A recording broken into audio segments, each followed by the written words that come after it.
Number 2, Gary Charles, becomes the 35th player used by Graham Taylor this season.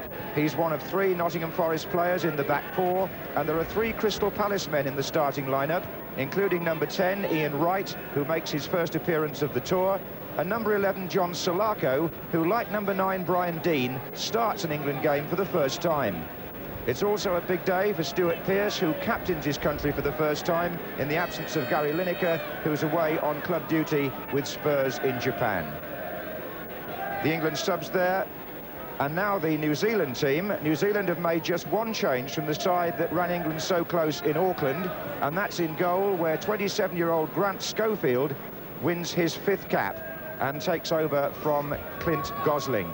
Dunford, Ironside and Halligan have all overcome niggling injuries, and number 5, Kerry Evans of Oxford United, is the most capped player in the New Zealand team. Grant Schofield, wearing 16 there, is the goalkeeper at the bottom of the caption. But with Nottingham Forest, who spotted his talent, here's his clubmate Stuart Pearce. And it goes to Ian Wright, number 10.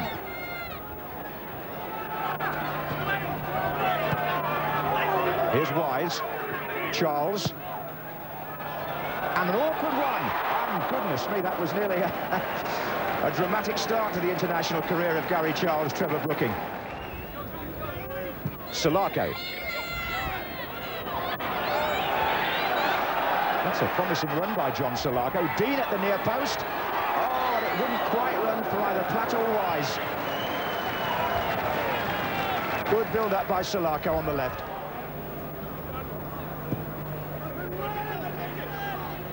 The header on was by Solako, then Dunford for New Zealand. Solako again. Good efforts and good save. Graham Taylor's instructions to John Solako and the other attackers were to pepper the goalkeeper with shots while we got the wind, and he certainly tested Grant Schofield there. It was swerving a bit, and the keeper did well. It's a corner. 10 minutes gone. Dunford takes the free kick for New Zealand. Ironside's in there with the touch. Here's McGarry. It was a stiff challenge by Dunford that put Edge away, and Walker concedes the corner. He and Kerry Evans, the longest serving members of this New Zealand squad, giving it a backbone of experience. Here's Wise. Ian Wright. Solako on the right now. That in the penalty area, so was Deane. It came to Pearce. It's a goal for England. And the captain strikes past Grant Schofield after 12 minutes play. And fitting that Stuart Pearce, on the day he leads the team for the first time, should be the man who puts England ahead with that tried and trusted left foot. Well, once it was heading towards Stuart Pearce after good player game by Solako.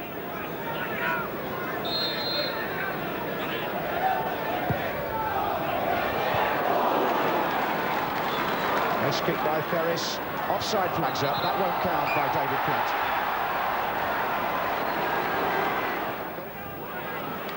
Ironside, Edge again. Good interception by Mark Wright, who brought the ball out skillfully there. He's got 2 to his right. One of them is big Brian Deane here. Dennis Wise in a good position. Overhead kick, but he was offside. It wouldn't have been a goal, but it was a good try.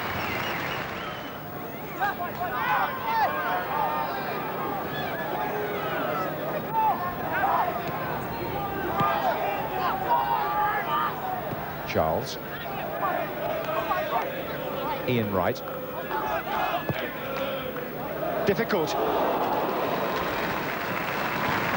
Swerved in, and Schofield did very well to turn Ian Wright's effort round the post.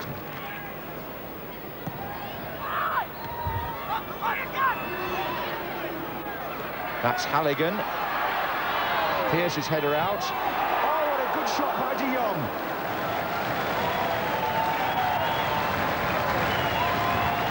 Magnificent volley against the wind as well. I'm not sure how he quite got the power, but it was one of those balls that just hung up in the air here, and as it was sort of half-headed away by Stuart Pearce, it dropped nicely for De Jong, but he hit it so well.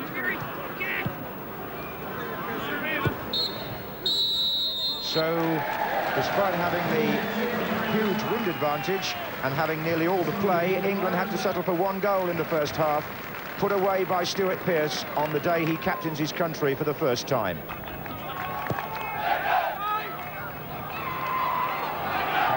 Finally to Ian Wright. Here's Wise again. And Mark Wright is up with the goalkeeper and hooked away by Declan Edge.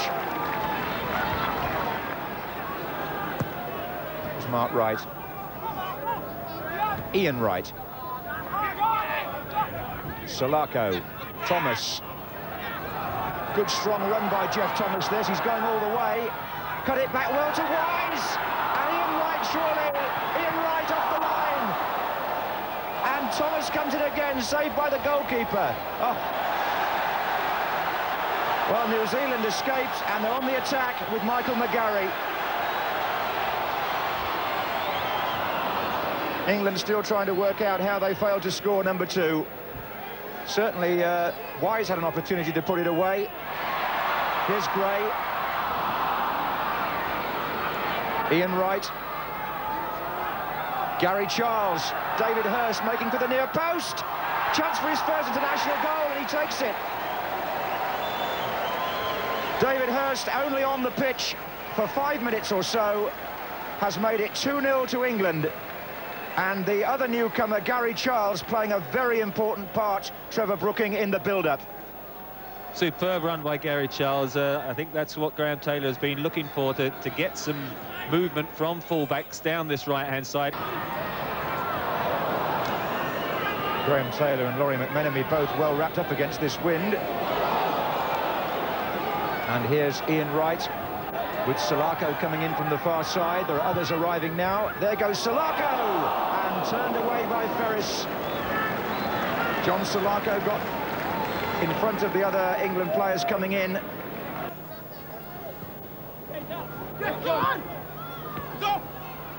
Oh, and here's a chance for Declan Edge. He's onside, and he's lifted it high over the bar.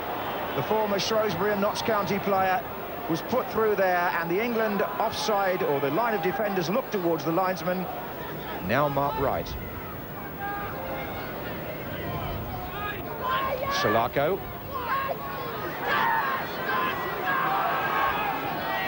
Ian Wright.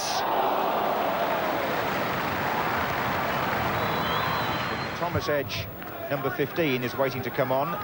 He's going to replace Declan Edge. In fact, they're not brothers, although the name is a fairly uncommon one out here. There's Richard Lawrence making an inadvertent intervention there. But it's Salako for England now. Off the defender, goalkeeper, Hirst, missed his kick. Hirst, Wise. Hirst again. Oh, series of ricochets and might-have-beens, ending, in fact, with an England player on the ground, who I think is Wise. That final ball just let in, perhaps, New Zealand down, because when they are able to get those extra people up, they mustn't waste those opportunities. Well, they'll be pleased enough, I think, in a way, to keep England down to 2, if they can achieve that, having restricted them to 1 in the first game. And there's a little bit of nonsense. It was Michael Rydington who Ian Wright put on the ground.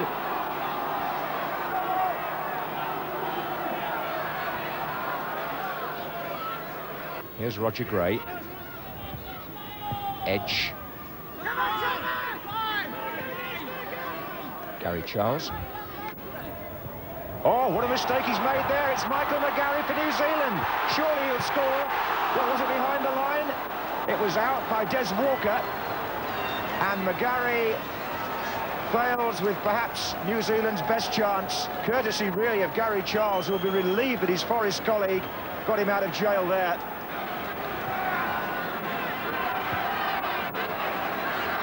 Danny Halligan. Salako. Wright.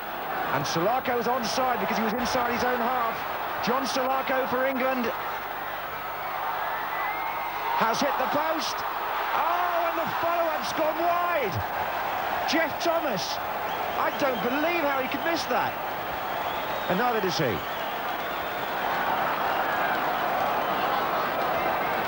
Made in a couple of minutes, wasn't he? Gary Charles going to sleep. New Zealand's fitness holding up very well in stoppage time. That's Rydenton. This is Halligan. They're searching for that goal. Offside, though. Flags up. De Jong hits a shot, and the referee was a little late in seeing his linesman there. The flag was up well before Fred de Jong struck that, but he's had two good efforts, hasn't he, Trevor? There was one in the first half, a dipping volley that he tried.